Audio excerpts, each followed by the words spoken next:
Hello दोस्तों। तो इस लेक्चर पे हम देखने वाले वेरिएबल्स और डेटा टाइप्स। पिछले लेक्चर पे हमने देखा था सी प्लस प्लस और जावा का डिफरेंस।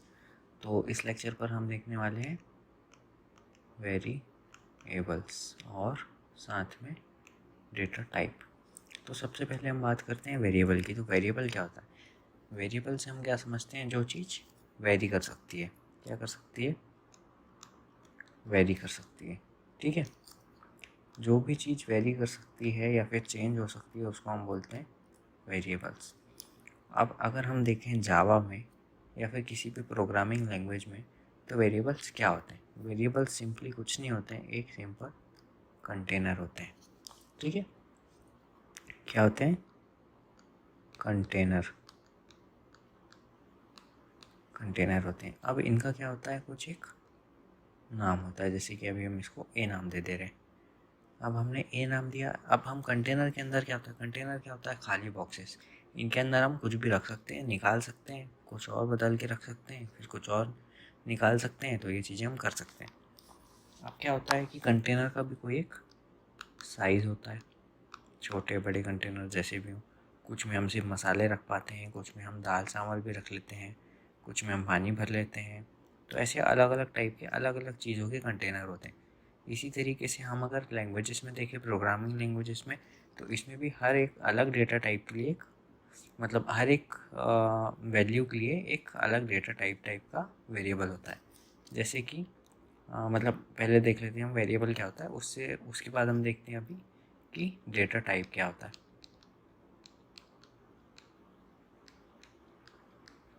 ठीक है। डेटा टाइप्स, थोड़ा सा वो गलती हो गई है, मतलब थोड़ी बेकार राइटिंग है, तो आप एडजस्ट कर लीजिएगा। तो डेटा टाइप्स हम देखते हैं। तो मैंने जैसे अभी आपको बताया कि वेरिएबल्स मतलब कंटेनर।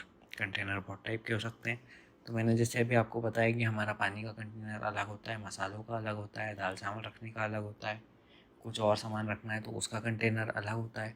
तो जब हमारे पास हर चीज़ के अलग अलग टाइप के कंटेनर है, तो ये जो टाइप की हम बात कर रहे हैं, अलग अलग टाइप के कंटेनर, छोटे बड़े जो भी हम जिस भी टाइप की बात कर रहे हैं, तो वो जो टाइप है वही हमारा एग्जैक्टली डेटा टाइप हुआ। अगर हमको पानी रखना है तो हम एक ऐसा कंटेनर चूज़ करेंगे जिसमें टैप हो। ठीक है। अगर मसाले रखना है तो हमको छोटे से ऐसे छोटे छोटे डिब्बे, ऐसे कुछ कंटेनर ढूंढेंगे। अगर हमें कुछ और बड़ा सा कुछ रखना है, आटा दाल चावल कुछ रखना है, तो हम उससे भी बड़े कंटेनर देखेंगे। तो इसी तरीके से जब हमको यहाँ पे कोई वैल्यू रखना पड़ता है, प्रोग्राम्स में कोई वैल्यू हमको स्टोर करना है या फिर किसी वेरिएबल में देना है, तो उसका डेटा टाइप भी हम उसके हिसाब से सिलेक्ट करते हैं। जैसे कि अगर हमें कोई इंटीजर वैल्यू देना है तो उसका डेटा टाइप हो जाएगा हमारा इंट। और अगर रैपर में देखेंगे तो वो इंटीजर ही होगा। और अगर प्रिमिटिव डेटा टाइप देखें तो वो इंट हो सकता है। ठीक है। तो इंट भी एक डेटा टाइप हो जाता है इस पर। उसके बाद अगर हम बात करें तो हमारे पास आ जाता है कैरेक्टर। ठीक है। तो कैर भी एक डेटा टाइप हो जाता है। कैरेक्टर मतलब क्या हो? इंटीजर का मतलब हम क्या समझते हैं? 1 2 3 4। ठीक है। ऐसे जो भी हमारे नंबर्स होते हैं, एग्जैक्ट नंबर्स। ठीक है। तो ये हमारे हो जाते हैं इंटीजर। उसके बाद हमारे के पास क्या आ जाता है? कैरेक्टर। कैरेक्टर मतलब सिंगल अल्फ़ाबेट। ठीक है। और इसको हमेशा सिंगल इन्वर्टेड कॉमा में ही लिखते हैं। डबल इन्वर्टेड लगाएंगे तो वो स्ट्रिंग हो जाता है। तो हम इसको लिखते हैं सिंगल इन्वर्टेड कॉमा में। ठीक है। इसके बाद हमारे पास आ जाता है ट्रू फॉल्स वाली चीज़ें। या तो कोई चीज़ ट्रू है या फॉल्स है ना? तो उसके लिए हमारे पास क्या होता है? बूलियन होता है। ये हमारा एक डेटा टाइप हो जाता है। ठीक है। उसके बाद इंटीजर में ही हम देखें तो उसमें भी हमारे पास बहुत सारे होते हैं। बाइट, शॉर्ट, उसके बाद आता है इंट और फिर आता है लॉन्ग। ठीक है। तो क्या क्या हो जाता है? बाइट, शॉर्ट, इंटीजर हम लिख चुके हैं। उसके बाद आ जाता है हमारा लॉन्ग। ठीक है। तो ये तीन और ये सब हमारा इंटीजर वैल्यूज़ को स्टोर करने के काम आता है। बस जो इनमें डिफरेंस है वो ये है कि इनकी रेंजेस अलग अलग होती है। जैसे सबसे छोटा हमारा होता है बाइट होता है शायद से। तो सबसे छोटा हमारा हो जाता है बाइट, जिसकी मतलब सिर्फ डिफ़ॉल्ट साइज़ कितना होता है? 1 बाइट होता है। उसके बाद आता है हमारे पास शॉर्ट, जो उससे थोड़ा बड़ा होता है, ये होता है 2 बाइट का। उसके बाद हम बात करते हैं इंटीजर की। तो इंटीजर हमारा होता है 4 बाइट्स का। ठीक है। और जो हमारा लॉन्ग होता है ये होता है 8 बाइट्स का। अब ये 8 बाइट्स का, तो ये जो चीज़ है इससे होता क्या है, फ़र्क क्या पड़ता है? तो क्या होता है कि इनकी कुछ रेंजेस होती है कि हम किस नंबर से लेके किस नंबर तक की चीज़ें इसमें स्टोर कर सकते हैं। मान लीजिए शॉर्ट है तो उसका हमारी रेंज होती है कुछ एक, अगर बाइट है तो उसकी भी एक रेंज होती है। जैसे बाइट की रेंज होती है हमारी -128 से लेके 127 पॉजिटिव वाले तक, ठीक है। -128 से लेके 127 तक की वैल्यू हम उसमें स्टोर कर सकते हैं, ठीक है। तो इसी तरीके से हमारी अलग अलग रेंजेस होती है हर एक डेटा टाइप के लिए। ओके, तो आपको इतना सब कुछ समझ आ गया होगा। अगर कोई डाउट है उसमें तो आप कमेंट सेक्शन पे लिख सकते हैं। तो ये तो बात हो गई हमारी इंटीजर वेरिएबल्स की, तो ये इंटीजर डेटा टाइप की। तो इसमें हमने 4 टाइप देखे। इंटीज सबसे पहला होता है बाइट, उसके बाद आता है शॉर्ट, फिर लॉन्ग, फिर इंट, फिर लॉन्ग। तो ये ऐसे चलता है। सबसे छोटा हो जाता है byte, then short, then int and then long, ठीक है। तो लॉन्ग की रेंज सबसे ज़्यादा होती है।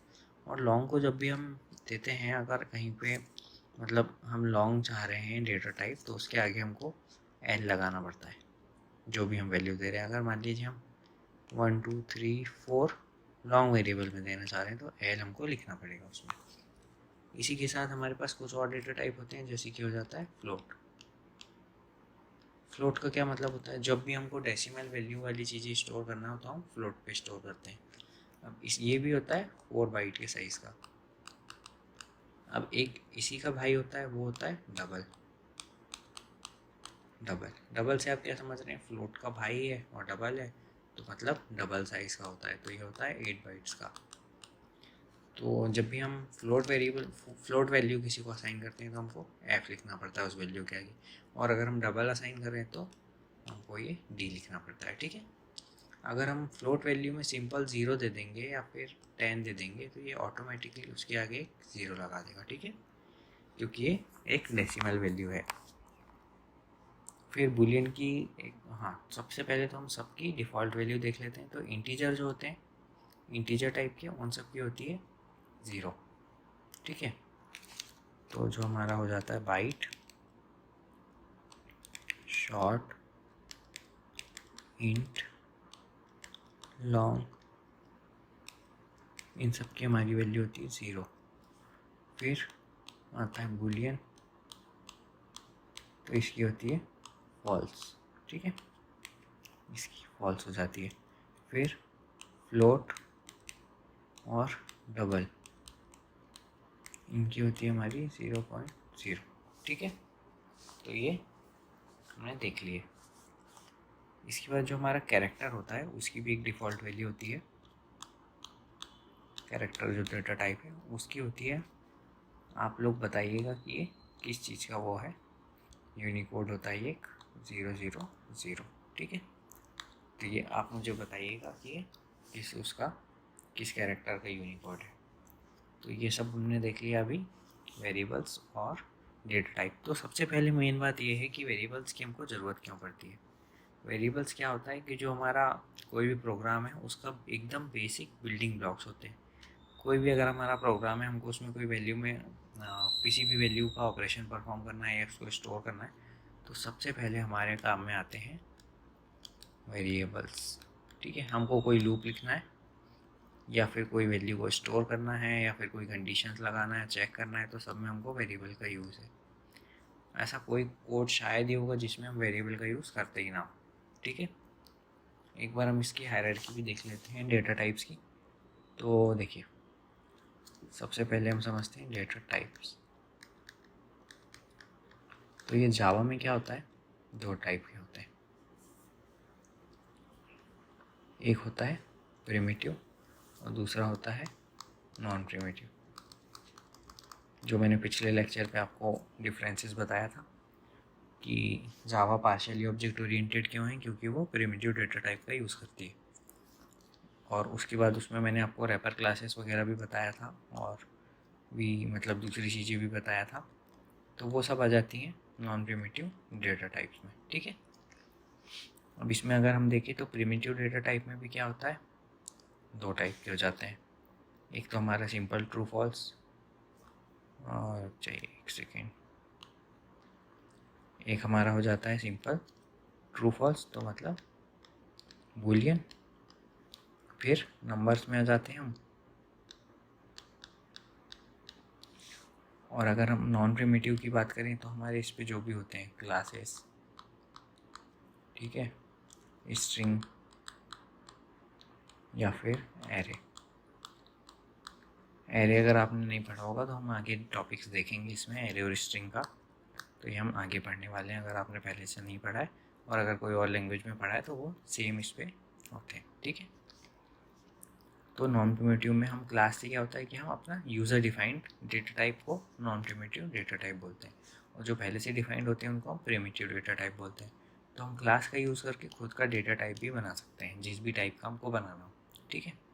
तो क्लास हमारे आगे जाके बहुत काम आने वाली है, हम बहुत सारे डेटा टाइप्स भी खुद के बनाएंगे और उसको डेटाबेस में स्टोर करके भी देखेंगे, तो आगे हम देखते हैं। तो बूलियन में तो सिंपल हमारा क्या हो जाता है, एक बूलियन डेटा टाइप आ जाता है। और अगर हम नंबर में बात करें तो नंबर में भी हमारा कैरेक्टर फिर इंटीजर। अब आप बोलोगे कि कैरेक्टर नंबर में कैसे आया, तो कैरेक्टर्स का क्या होता है, या तो यूनिकोड होता है या आस्की कोड होता है, वो ऐसे स्टोर होते हैं, तो वो सब इसमें आ जाते हैं। तो इसमें हम क्या यूज़ करते हैं जावा में, कैरेक्टर के लिए हम इसमें कैर यूज़ करते हैं। अब जो इंटीजरल वाले वैल्यूज़ होते हैं तो उसमें भी हमारे पास दो टाइप के होते हैं, जैसा कि मैंने अभी आपको बताया, या तो प्योर इंटीजर्स, इसके आगे कोई पॉइंट वॉइंट नहीं लगा होता, डेसिमल नहीं लगा होता, और दूसरा होते हैं हमारे डेसिमल वाले। तो डेसिमल वालों में हमारे पास क्या होता है, मैंने बताया था अभी आपको, फ्लोट और डबल, ठीक है, 4 बाइट 8 बाइट डबल, ठीक है, ये याद रखना आपको, मतलब ऐसे ज़रूरत नहीं पड़ेगी पर फिर भी आपको अंडरस्टैंडिंग के लिए याद रखना है।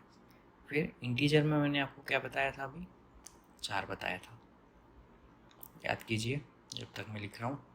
सबसे पहले क्या था, बाइट था, सबसे छोटा था ये। उसके बाद क्या था, शॉर्ट था। फिर क्या था, इंटीजर था। फिर क्या था, लॉन्ग था, ठीक है। तो ये सब हमारी क्या होती है, डेटा टाइप की एक हायरार्की होती है जावा में।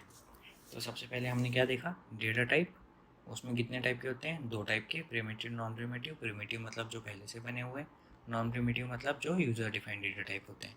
प्रिमिटिव में हमने क्या क्या देखा, एक बूलियन डेटा टाइप होता है, दूसरा होता है हमारा न्यूमेरिक टाइप का। अब बूलियन में तो हमारा सिंपल बूलियन आता है क्योंकि सिर्फ ट्रू और फॉल्स वैल्यू देखना है। फिर न्यूमेरिक टाइप में हमारे पास क्या क्या आ जाता है, कैरेक्टर और इंटीग्रल। तो कैरेक्टर वाले में हमारा सिंपल हम यूज़ करते हैं कैर, और इंटीग्रल वाले में भी हमारे पास दो पार्टीशन होते हैं, इंटीजर और दूसरा होता है हमारे पास डेसिमल वैल्यूज़। तो इंटीजर वाले में हमने क्या देखा, 4 होते हैं, बाइट, शॉर्ट, इंट, लॉन्ग। ये सब क्यों डिवाइडेड है, रेंजेस के हिसाब से, ताकि हम उतना ही बड़ा वेरिएबल लें या फिर उतना ही डेटा टाइप लें जितने की हमको ज़रूरत है। अगर हमें किसी वेरिएबल में 127 से ऊपर की कोई वैल्यू डालना ही नहीं है तो हम उसमें इंटीजर लेके हमारे सिस्टम का स्पेस क्यों बर्बाद करेंगे, तो हम उसमें क्या ले लेंगे, सिंपल बाइट ले लेंगे। तो इस तरीके से ये हमको मेमोरी सेव करने के लिए काम आते हैं, ठीक है, इसलिए इनको ऐसे डिवाइड किया गया। फिर फ्लोट और डेसिमल में भी हमने देखा कि ये 4 बाइट लेता है, ये 8 बाइट लेता है। तो अगर हमें छोटी वैल्यूज़ स्टोर करना है तो हम फ्लोट का यूज़ कर लेंगे, अगर बहुत बड़ी वैल्यूज़ आने वाली है तो हम डबल का यूज़ कर लेंगे। तो ऐसे करके ये हम डेटा टाइप्स का यूज़ कर सकते हैं, ठीक है। अब नेक्स्ट लेक्चर में हम देखते हैं कि आगे और क्या टॉपिक्स हैं, तो हम इनको कवर करते जाएंगे। तो स्टे कनेक्टेड, सब्सक्राइब कर लीजिए।